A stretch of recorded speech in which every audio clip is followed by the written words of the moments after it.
Hey guys, it's Vi, and welcome back to another episode of the Asylum Challenge. This would be part number 4. When we left off last episode, Gianna had just gone up a tier in her aspirations, so we'll just continue with all the chaos at the asylum. While everyone else in the asylum was sleeping, poor Colton busied himself putting away books and mopping. It's rough stuff when all the beds are taken. Will he keep his good mood? Jackson had another day off of work, so he enjoyed a friendly game of chess with Allison.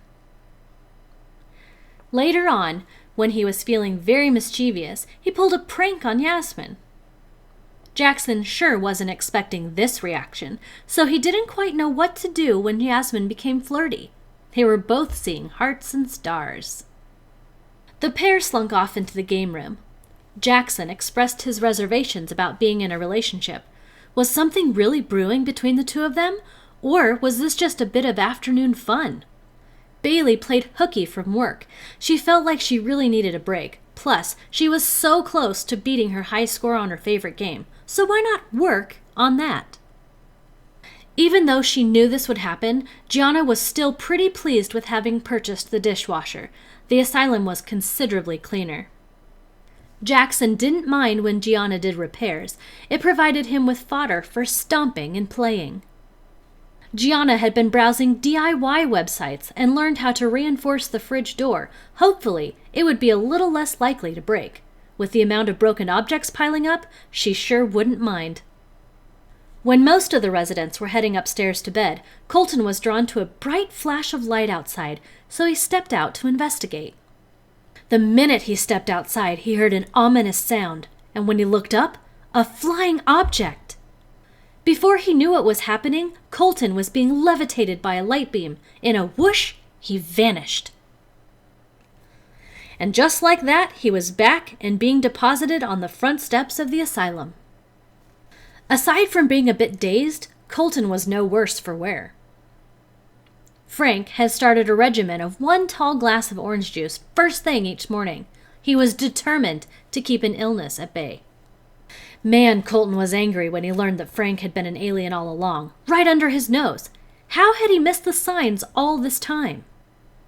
Thankfully, Frank's deception wasn't enough to push Colton over the edge. Instead, Colton seemed to get over it rather quickly.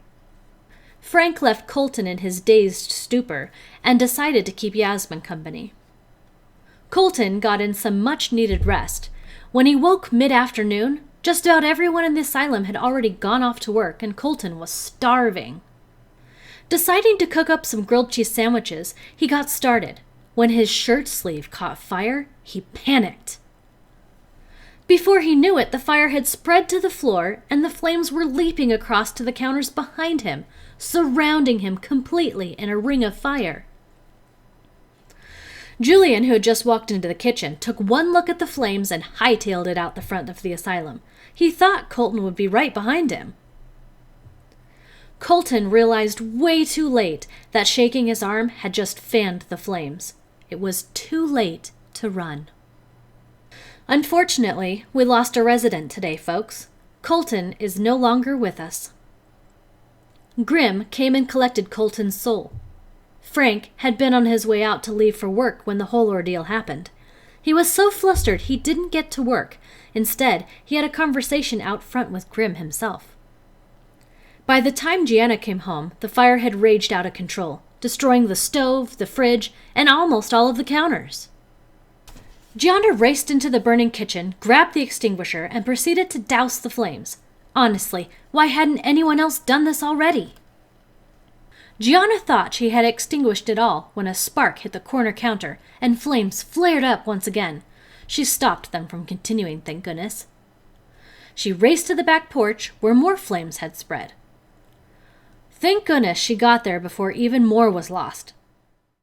She thought that she was in the clear, but just before she heaved a sigh of relief, she felt the heat where the flames were singeing her arm. She booked it upstairs and jumped into the shower before anything fatal escalated. Thank goodness the shower was unoccupied.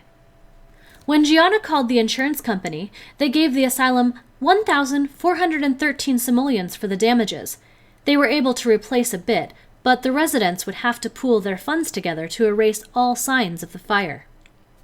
Julian was so traumatized to learn of Colton's passing that he literally had a mini breakdown in the common room. Gianna was beside herself with grief, but also she was relieved that she had made it out alive. When she finally went back downstairs, she moved Colton's remains to the common room. Was placing the urn above the fireplace morbid? Everyone stepped it up and helped clean up the damage the fire had done, and for the next few days, the residents completely avoided the new stove and stuck to eating bowls of cold cereal instead. Life at the asylum continued. Gianna honed in on her creativity and spent some of her free time painting on the balcony. Jasmine turned to books as a distraction. She found Gianna's gardening book most intriguing. Jackson and Julian bonded over hot coffee in the kitchen. They reminisced about how rotten Colton had always treated them, and they agreed that the asylum was much more fun without him around anyways. With having Colton always being angry, was it a wonder that the residents weren't in mourning? Alrighty folks, that's going to wrap it up for another episode of the Asylum Challenge. I hope you enjoyed it, and I will see you in the next video. Take care. Bye guys.